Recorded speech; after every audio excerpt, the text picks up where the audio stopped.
कसं काय पुण्याची पब्लिक? जय श्रीराम, जय शिवराय. सकाळी सकाळी चाललो चहा प्यायला.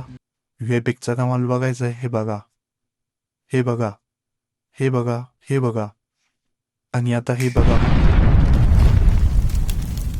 तर आम्ही दोघा मित्रांनी मिळून प्लॅन केला की कुठंतरी जायचंय, पण नेमकं जायचं कुठं हे आम्हाला सुद्धा माहित नाही. आपला ब्लॉग शेवटपर्यंत बघा, कारण की भरपूर अशा गोष्टी आहेत त्याच्या खूप धमाकेदार आहेत तुमच्यासाठी. तुम्हाला डेमो बघायचा असेल तर तुम्ही बघू शकता.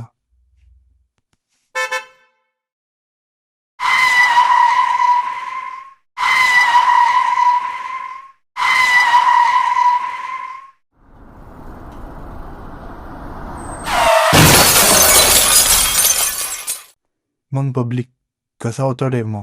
ब्लॉग्स तर भरपूर लोक करतात हो, पण पहिल्यांदाच VFX मध्ये ब्लॉगिंग होणार आहे, ती पण एकदम भयानक मध्ये होणार आहे.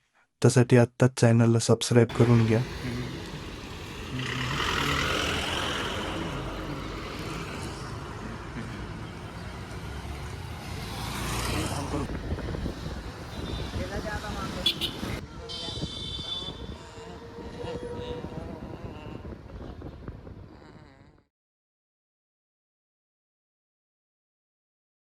तर सगळ्यात पहिले आपण घेऊ गाडी फुल करून.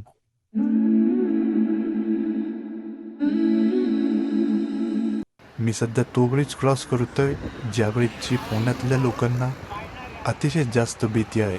आणि ही गाडी बघून तर मी अजून माझ्या गाडीचे ॲक्सिलेटर पळवून झालो, कारण की मला माहिती आहे तर काय विषय आहे आणि काय नाही.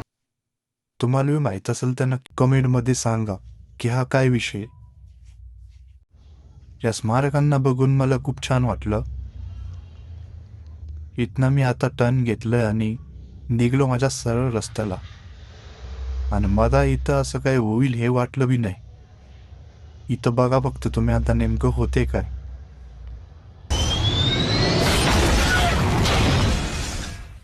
गाडी सोबत दिलं काकाला फेकून, मग काय निघलो पुढं. सकाळी सकाळी गाडी चालवायला खूप मजा येते.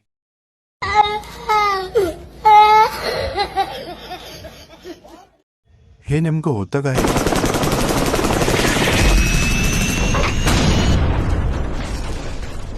अरे बाप रे बाप, निघलो बाप्पा एकदाच तिथून. हा रोड सरळ खेड शिवापूरला जातो, ज्या ठिकाणी मुलं चहा प्यायला रात्री 2-2, 3-3 वाजता जातात. कमेंट करून सांगा कोण कोण गेलं होतं तिथं चहा प्यायला.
शेवटी पोहोचलोच आम्ही.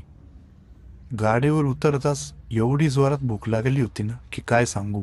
तेवढ्यात काकूने आवाज दिला मागून. काकू म्हटली, बाळा गाडी कधी येते? मी म्हटलं त्यांना आम्हाला माहित नाही, आम्ही काकू इथले नाही. आम्ही आलो डायरेक्ट आतमध्ये आणि दादाला म्हणलं 2 प्लेट पोहे पटकन आण, लय जोरात भूक लागली. तेवढ्यात इकडं तिकडं बघितलं, मागचा जो नजारा होता ना तो काय सांगू एवढा भारी होता ना. माझा मित्र बघा कसा आळस टाकला, गाडीवरून एवढ्या वेळानं उतरलो ना खाली, त्याला एकदम असं झोप आल्यागत करायला देऊ. मी दोघं पण इकडं तिकडं बघायला लागलो, कारण की नजाराच असा होता बाई. ज्या साईडनं जे डोंगर वगैरे दिसत आहेत ना त्या साईडनं पुरंदर नावाचा एक किल्ला आहे जो की खूप सुंदर आहे. आम्ही मागच्या वेळेस गेलो होतो तिथं, पण मी ब्लॉग नाही करू शकलो. हे जे मुलं पळतायत ना त्यांच्यासाठी एकदा जय महाराष्ट्र, जय जिजाऊ, जय शिवराय. भाऊला मोठमोठ्या लोकांचे फोन यायला लागले. कशासाठी यायले माहिती आहे का? EMI भरायसाठी. भाऊच्या हप्ते थकीत आहेत. मोठा विषय भाऊचा.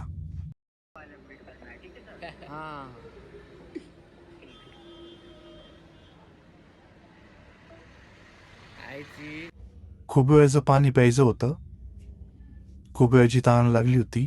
मग काय घेतला तो जग इकडं झपकन आणि बसलो पाणी बघत. पाणीच संपलं, त्यात एक दगड होता. बघा त्याचं काय करतो मी. शेवटी आले पोहे, डिकलो खायला. एवढ्या जोरात भुका लागल्या होत्या ना की काहीच समजेन झालं काय करावं आणि काय नाही, नुसतं खात होतो. मला जर असं वाटत होतं की चम्मच लहान पडत आहे मला खायला, एवढ्या जोरात खात होतो आम्ही दोघं पण, कारण की भूकच तशी लागली होती. मग म्हणलं चम्मच थोडा छोटा पडतोयच, तुम्ही एक काम केलं साईडला घेतलं झटपट, पण म्हणलं आपलं नाही चम्मचच बरं आहे. घेतलं थोडंफार खाऊ. शेवटी आमचे पोहे संपले आणि मी उठलो तिथून, बाहेर गेलो आणि तोच नजारा परत बघत बसलो जो मी 3 ते 4 वेळा कंटिन्यू बघितला. इथं साईडलाच एक मंदिर आहे जे की बालाजी टेम्पल म्हणून त्याला ओळखलं जातं. आपल्या पुण्याच्या जवळच आहे, तेच ठिकाणी आम्ही आज आलोय. चला तर मग निघू आपण आपल्या मंदिराकडे. तुम्हा सर्वांना बी दाखवायचे आणि ह्या अशा गोष्टी तर चालूच राहणार आहे आता, त्यामुळे एवढं काही लक्ष द्यायचं नाही आता त्या गोष्टींवरती. ह्या गोष्टी चालूच राहणार आहेत. आम्ही आलो गाडीकडं.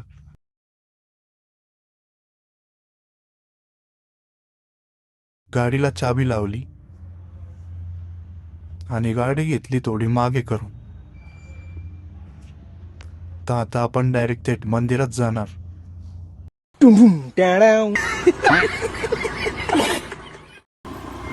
लगभग उन्हाळा लागलाय आणि ही हिरवाई बघा.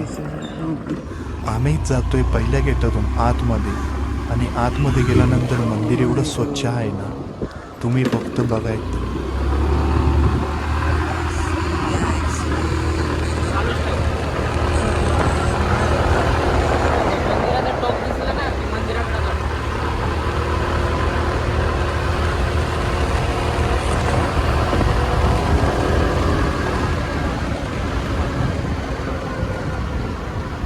गाडी लावला.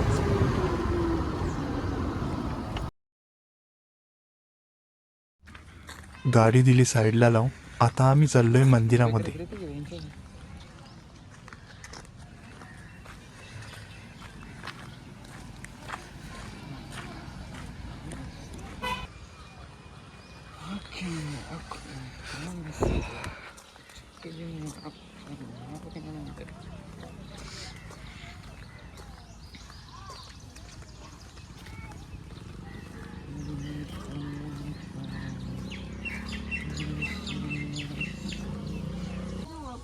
इथे 10 ते 15 काकू आहेत जे मला कंटिन्यू तिन्ही वेळेस मी आलो, तिन्ही वेळेस मला ह्या झाडतानी दिसल्या. आणि इथली स्वच्छता बघा तुम्ही, दिसते का तुम्हाला काहीतरी? काहीही नाही आहे, फक्त हिरवळे झाडे आहे. जसं दगडूशेठला गेल्यानंतर जिथे आपण चपलाचं स्टँड आहे, जिथे आपण चपला काढून ठेवतो तिथे इथेही तसंच स्टँड आहे. जिथे आम्ही चपला काढून ठेवतो तो इथं. झालं असं की काका माझ्याकडे बघताय की हा व्हिडिओ का काढतोय. काकांना माहिती नाही मी काय करतोय, पण काकाला वाटले हा व्हिडिओ याच्यासाठी काढतोय की त्याच्या चपला कुठं जाऊ नये म्हणून. खूप हसलोय आम्ही तिथं आणि चाललोय मंदिराकडे. आता आपण डायरेक्ट मंदिरामध्ये जाणार आहे आता. आता माझ्या वॉचमधून मी डायरेक्ट मंदिर काढणार आणि मंदिरामध्ये जाणार आता.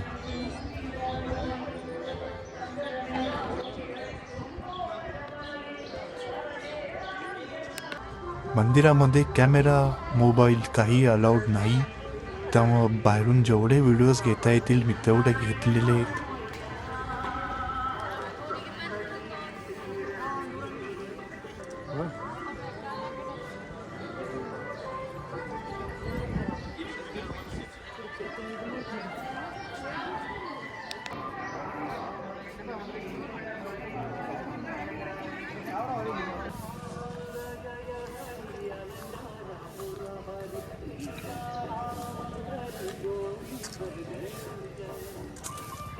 झाडण्याच्या बाबतीत तर काकू कुठल्याच जागा सोडेना, कारण की इथं स्वच्छताच अशी ठेवली त्यांनी मेंटेन केलेली आहे.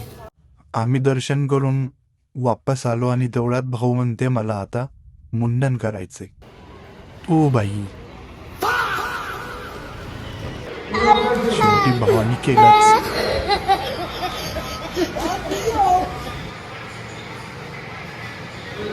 इथनं आम्हाला जायचं होतं डायरेक्ट डीमार्टला, जे की कात्रज रोडला आहे त्या डीमार्टला. आता आम्ही इथून डायरेक्ट तिथं जाणार. आम्ही डीमार्टला तर आलो, पण घ्यायचं फक्त एकच गोष्ट होती, आम्हाला बाऊला चड्ड्या घ्यायच्या होत्या, फक्त चड्ड्या. तेवढ्यासाठी आम्ही फक्त एवढ्या लांबून एवढ्या जोरात इथं आलो. कॅमेरा बी ओपन नाही केला, काही नाही. डायरेक्ट इथं आलो, भाऊला म्हटलं चड्ड्या वरती विटतात, डायरेक्ट वरती गेलो. वरती तर आलो आम्ही, पण आता इथं होते का हे बघा. झटपट पटापट लक्झरी घर के अंदर. माणसाचे कपडे बदलले बाई. एवढ्या चड्डीमधून सुद्धा भाऊला एक चड्डी बी पसंत नाही झाली. आता काय सांगू भावाला, मी उचललं 4-5 आणि हे बघा. डीमार्ट सोडला आणि डायरेक्ट निघलो आता रूमला. आता जाऊन फक्त आराम करायचा म्हटलं. छूट गए ए याद है